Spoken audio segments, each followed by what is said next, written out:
Dogsthorpe Infant School is part of Hampton Academies Trust. We want every child to dream, believe, and shine. This is your captain speaking. We've been cleared for departure. Okay, Eddie. Start the countdown. 5, 4, 3, 2, 1. Let's go.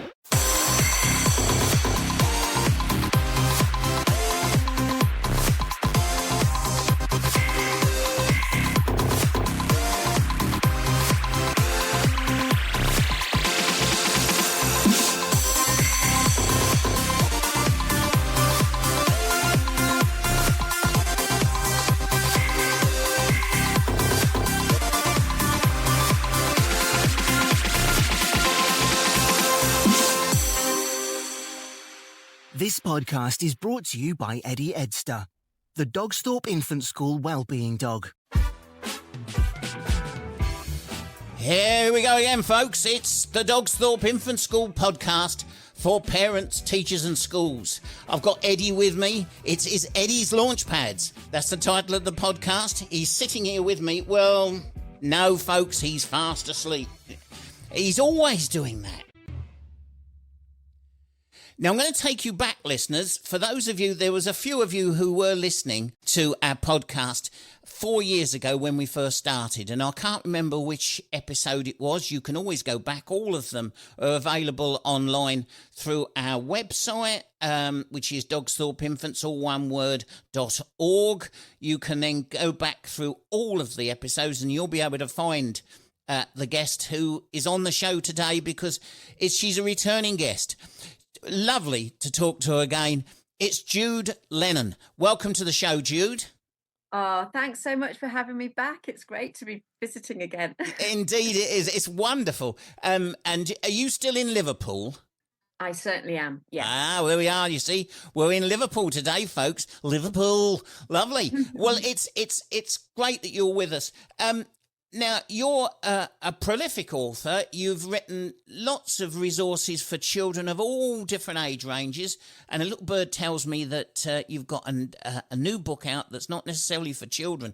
So you can tell us a little bit about that a little bit later on. But can I first ask you, please, to remind our listeners, and particularly for the first time those that have joined us since you was on the show last, a little bit about yourself. Yeah, sure. So I'm Jude Lennon. I grew up in Southport on the northwest coast, but now I live in Liverpool, which is a fabulous city. I love it. It's a very creative city. And I've always been passionate about books, reading, writing. You know, I always have got a nose in a book. That's just me. And that sort of spread into my career, really. I was an early years teacher for 18 years. So books were just part of my life, and encouraging children to pick up books and lose themselves in words and imagination and stories. That was just who I was. You know, it's just such an important thing. I just think if you can teach yourself to read, you can teach yourself anything. Opens the doors of the world to you, and off you go, and you can, do whatever you like. So it's a really important thing. So I'm absolutely an avid bookworm. I love reading. I just always have a book on the go, and I like a physical book, a real book that I can hold in my hand, smell the pages, turn them, and everything else. And tactile experience for me. And then I started writing. Well, my first memory of writing was tucked behind the sofa when Doctor Who was on, because there was only a limited number of channels when I was a child. And so I used to lie in that gap behind the sofa and the wall with my notebook and just write stories, because I wasn't keen on the Daleks. So that was my kind of first memory of writing. But I was always writing for the children in my class as well, stories, rhymes, jingles, the Christmas play, assemblies, etc., etc. So I was always a teacher who loved writing.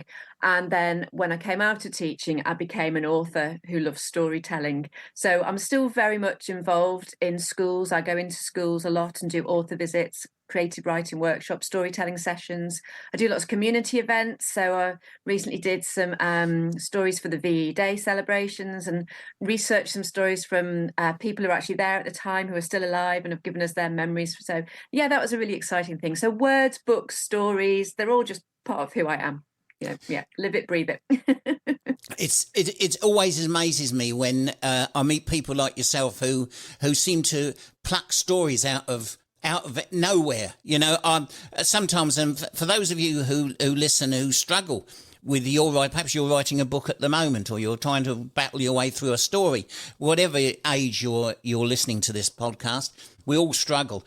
It is lovely to meet someone who says, "Oh, I saw this and that inspired me to write this," and it flows. I'm sure you have writer's block from time to time, because everybody does. Yeah, of course. And actually, the best thing for me for writer's block is to get out in nature and get walking just around the park, or, you know, a longer walk if I've got one, if I've got time. And that really helps to sort of clear the block. But yeah, absolutely. I think the biggest thing, if you're sort of listening as a person going, "Oh, I wish I could write more easily," just don't give up. Just keep going. Sometimes the words kind of splutter onto the page, and sometimes they gush like a waterfall, and you never know which it's going to be. But it's both are great. Both are great. Once the words are on the page, you can do something with them. When you decide that it's time to do some writing, is there a particular place where you go? Have you got a study or a garden shed, or where do you go to write? I mean, I'm in my writing room now, but actually I always write by hand first in a notebook, which means that I can write anywhere. So sometimes I'll write in the park, sometimes I will write on the beach, sometimes I will write on a bus or a train. It doesn't really matter to me. But once the story's in my notebook and then I type it up, then I do that in my writing room. But the initial ideas can come at any time. So I always have a notebook in my bag. I remember even when I was at school, going into my local library in town near me, and seeing all this huge room at the time, because there was a lot of investment in libraries when I was young, which was a long time ago, folks. As I'm often telling you, the libraries there was a lot of money spent on libraries, and the libraries just had all these wonderful books. And what got me, Jude, was that when I'd got them home, and I was allowed about 5 or 6, I'd get them home and I'd start to read one, and I'm thinking to myself, I wonder who read this last, you know, because all those pages, as you turn those pages, you wondered, you know, how did the person who read it before you, how did they take that character? Did they think were they thinking the same things that you were thinking? And it's more tactile, whereas now modern equipment is all very good, you know, all of these Kindles and iPads and things are great, and you don't need to take heavy books on holiday with you, but it's not quite the same, is it? No.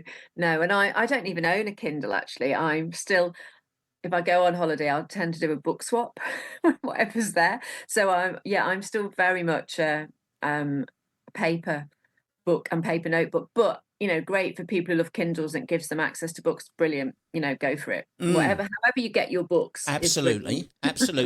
And some people, you know, listen to audio books in the car, and that's fine. I think for us at school, we never dissuade parents from playing stories for the children, but really there's nothing better for our parents and carers to just have 5 minutes sitting with the child, either listening to the child read or reading to the child. If the child can't read yet and they're too young, sit and read a story, because that means so much to the child and to the parent, and they're precious years, aren't they? Yeah, absolutely. My favourite time at school was story time. And because I was in early years, we read stories, you know, at least twice a day. And it was just such a joyous time, because you read the stories that are the popular ones and they all join in with the joiny in bits. And then you read a new one, they're all like, oh, what's going to happen? And it's just magical. It really is. Yeah. So there we are, listeners, wherever you're listening in the world. The next time you're tempted to just turn on the TV and play them a story that's maybe on children's YouTube or whatever, or maybe use one of the other gizmos to, I'm not going to mention their names because otherwise mine will wake up. You might want to put on something for them to, instead of doing that, which is okay, but instead of doing that, why not pick up the book, sit them down on the sofa and read to them, or say to them, can you read this to me? They're precious times. Now, talking of children's books, let's start off with the really young books, because although you've been on before to talk about them, we've picked up many more listeners since you was on last, Jude. Yeah. Could you talk about, first of all, particularly Little Lamb's Tales and the younger age range of books that you do? Yeah, sure. So my storytelling mascots are Lammy and Flossie, and there's a few other lambs as well. And so a lot of my children's picture books feature the lambs. They're actually in the story, they're the characters. So there's a range, sort of like there's astronaut Lammy, pirate Lammy, Lammy goes camping, there's a Christmas collection, there's one that goes traveling around South America, there's Floga with Flossie. So it's all very sort of based around those characters. And I think it's nice for children to have characters that they can kind of go back to and sort of, I reckon I know this character. I've met them before and I know them in that book, and now they're in this book and having different adventures. And they're rhyming stories. They're all rhyming stories, and they are sort of aimed at sort of early years, lower key stage 1, I would say. But I tend to, if possible, either have some kind of action that they can do with it, or there might be a repeated refrain or something like that, and the illustrations are beautiful by Holly Bushnell. She does a brilliant job. She's working on the new book currently. So the new book is coming out in July, and it's called Lammy and the Live Bird. So obviously I'm in Liverpool, so I thought it was about time Lammy and the Live Bird had a lovely day. So in this story, the whole crew of lammies go up to join Bertie, the live bird, who looks inland, and they find out all about the city and all the wonderful sights there are to see here. So it's got a real local interest for local schools and for local children, and also because the National Literacy Strategy found out that reading for pleasure is at an all-time low at the moment, which makes me feel a little bit sad. And Knowsley, which is part of Liverpool, has got some of the lowest literacy levels in the country. And I thought if you write a book that mentions your local area, children and families are more likely to read it. And I thought, hopefully, I'd like this book to sort of help children and families read for pleasure. So that was the aim of it, really. So so they're all kind of for sort of, as I said, early years, lower key stage 1. Although the live bird one, because it's got the local interest, that will be read right through primary. And then I've also done some chapter books, which I wrote with Will Hawkes, who is, well, at the time he was an autistic teenager, now he's an autistic man, and he's fully grown. He's about to graduate from university, and we worked together to write the HAL books, because when Will was learning to read, he didn't see anybody like him in books that he was reading. There was no autistic characters, and also he said he was put off by really long words and long sentences and big chapters and big books. They just made him go, ugh. So we deliberately wrote a book that had short chapters, not too complicated sentences, and wasn't too long, so that it would be easier for him and children like him to engage with it. So I've also, since was last one, I've written a novel for adults as well. So Right. I've gone the whole lot. So Kintsugi is a novel for adults, and it's a sort of skeletons in the closet kind of family drama. And it's been really well received, which I'm delighted about, because I never imagined I'd write for adults. I was always very firmly writing for children, but actually I love that as well, but in a different way. My passion will always be writing for children, though. Yes, of course. And there's nothing wrong with diversifying a bit. And you never know, maybe one day Netflix or ITVX will get a hold of it, and then you'll really hit the big time, Jude. When you talked about the live bird, isn't there 2? There are, yes. Bella is the one. She looks out over the sea to keep everybody at sea safe, and Bertie looks in over the town to keep everybody in the town safe. That's right. I've never ever been to Liverpool. I've worked all over this beautiful country, and the people that I worked for, I kept thinking, oh, come on, send me over that way. Even just to spend a couple of days there or a weekend there, And I keep saying to Becky that maybe we should one day go over and have a look at that part of the world, because it is so rich with culture, and there are so many wonderful characters there.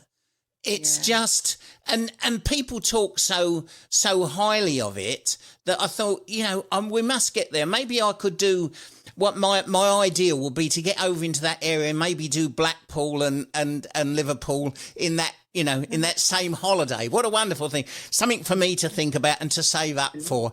But the Liver Birds, yeah, I remember that when I was a boy. I remember seeing it, and when I was with the big band performing, I used to do a ferry across the Mersey. Oh, yeah. So they was.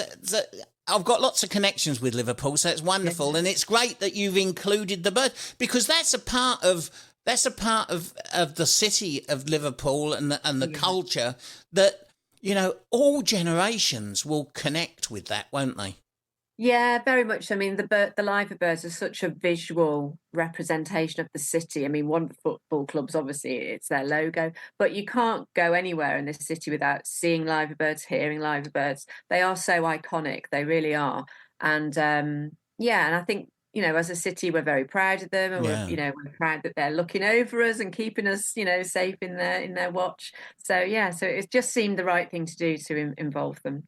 Yeah, well, there we go. You see, folks, have you never been to Liverpool? Go over to Liverpool, and maybe you never know, if you're over in that way, go and have a look at it. If I get there, Jude, one of the things I'm going to do, and I'm not even sure if it's still there now, my greatest hero in my greatest Briton who ever lived is Isambard Kingdom Brunel. The structures that he did, the mathematics that he did, the wonderful bridges and railway that he built always inspired me. And when he built one of his biggest ships, when it all fell to pieces and broke up, one of the things that was left was one of the masts. Oh. And they took that mast down, and the last I heard of it, Liverpool Football Club were using it as a flagpole. Oh. Now, Gosh, I don't know if it's still there, but I remember that, and I kept thinking to myself, one of these days. So you see, that's another place for me to visit. Sadly, I don't support Liverpool Football Club, but I'm going to go because I want to see that flagpole if it's still there, because it's another connection back to my hero of all time, Isambard Kingdom Brunel. And anyway, with the surname Lennon, you ought to come from Liverpool. Any relation? Yes, actually. Really? Yeah, we only found out relatively recently. We always believed it was a bit of a family sort of like legend, and everyone was like, yeah, whatever. Because there's a lot of Lennons in the northwest area. Obviously, it's proximity to Ireland. You know, a lot of people came over. And then my dad's sisters both married Welshmen and ended up living in South Wales, and they're in a rambling group. And as you know, when you ramble with your feet, but you ramble with your words as well. You level when you all chat away. And one of the ramblers was a very keen sort of genealogist, and he said, you know, so you were Lennons before you got married. Any relation? They said, well, we think it's family legend. And he said, I'd love to do the research. And they said, okay. And he came back and he said, yeah, you are actually related. Wow. So, John Lennon's grandfather and my dad's grandfather were brothers. Incredible. Absolutely incredible. It's not changed my life, but well, no, but I mean, you know, the thing is, I mean, what an incredible gifted guy he was, and it's nice to have a little connection with him. So, and all the while you're carrying that surname. Okay, you mentioned a lot of books. I know your latest one isn't just out yet, and we're hoping it's going to be Jude, out. Where are the best places to go to buy these fantastic books? Yeah, well, they're all available on my website, so littlelambpublishing.co.uk. They are available on the Big Long River, and although that is obviously a big platform, I do prefer if people can support local independent bookshops as well. So it is stocked in some local independent bookshops in Liverpool as well. But, you know, you can just most Waterstones, if you go in and ask for them, they will be able to order them in as well, or big bookshops. So but they are available. I mean, we have to accept that the big online river is a big portal, but I would much prefer people shop independently if they're able to, if it's possible, if it's, you know. And those little bookshops, or even the bigger bookshops like Waterstones, there's an ambience about those sorts of places that you walk in. You know, there's whether it's carpet or wooded floors, it doesn't matter. But you walk in there and you look at all the books, and there's this sense, there's this ambience of peace and calm, you know, whereas when you're looking on Amazon, yeah, okay, there's the reviews, but it's all very cold and stark, and you're sitting on a sofa at home. It's not like actually going there. And if they've got a coffee shop in there and you've got the smell of the coffee as well, it's really a nice thing to go to a local bookshop, isn't it? Yeah, and also the staff who work in the local independent bookshops, they are so knowledgeable.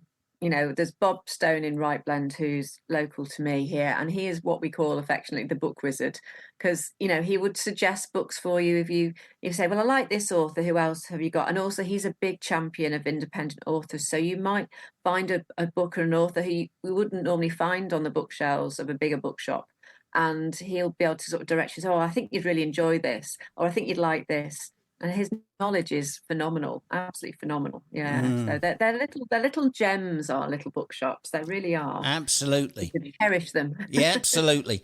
Well, listen, folks, don't worry if you missed any of those details. It's all going to be in the text of the podcast. So when you finish listening to this recording, just click on the podcast itself. The text will open up, and you're just one click away from Jude's website and fabulous books.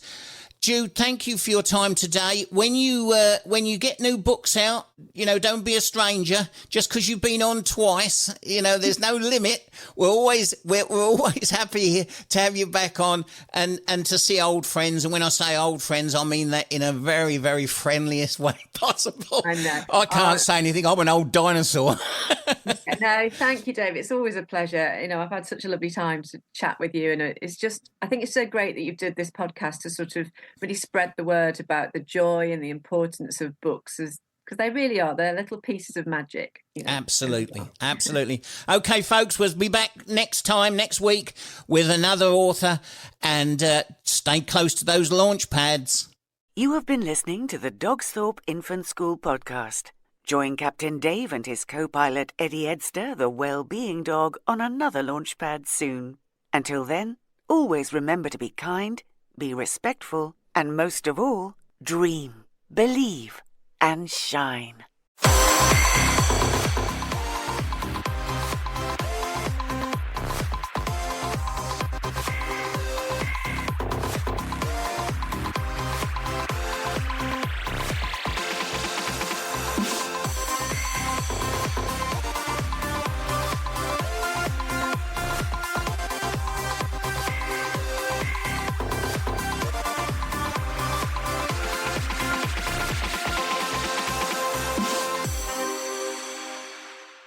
Dogsthorpe Infant School is part of Hampton Academies Trust.